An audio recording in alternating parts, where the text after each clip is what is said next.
Le cerveau humain est le siège de notre conscience. Il traite nos perceptions, gère toutes les fonctions de notre organisme et participe à la construction de notre personnalité. Les dommages complets et irréversibles du cerveau sont d'autant plus graves que ce dernier n'est alors plus en mesure d'assumer ses fonctions. On parle d'état de mort cérébrale. Mais que signifie le concept de mort cérébrale ? En Suisse, elle est définie comme la perte irréversible de l'ensemble des fonctions du cerveau et du tronc cérébral. Une personne est donc en état de mort cérébrale lorsque toutes les zones du cerveau sont détruites de manière irréversible et ne sont plus irriguées par le sang. Contrairement à une personne dans un coma réversible et dont le cerveau est irrigué, la personne en état de mort cérébrale ne pourra plus se réveiller.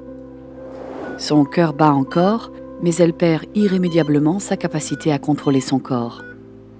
Ainsi, une personne en état de mort cérébrale ne peut plus respirer d'elle-même.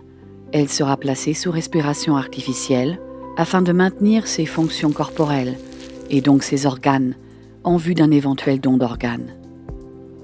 Si l'état de mort cérébrale survient à la suite d'une lésion cérébrale, on parle de mort cérébrale résultant d'une lésion cérébrale primaire. Si l'état de mort cérébrale est dû à l'arrêt des battements du cœur, on parle de mort cérébrale après arrêt cardio-circulatoire. On compte parmi les principales causes l'hémorragie cérébrale, le manque d'oxygène dans le cerveau ou le traumatisme crânio-cérébral. Une équipe de 2 médecins est chargée de constater la mort cérébrale sans doute possible. Ils vérifient à l'aide d'examens neurologiques si les 7 critères de la mort cérébrale sont remplis, conformément aux directives de l'Académie suisse des sciences médicales. En font partie, entre autres, l'absence de respiration spontanée ou l'absence des réflexes cornéens.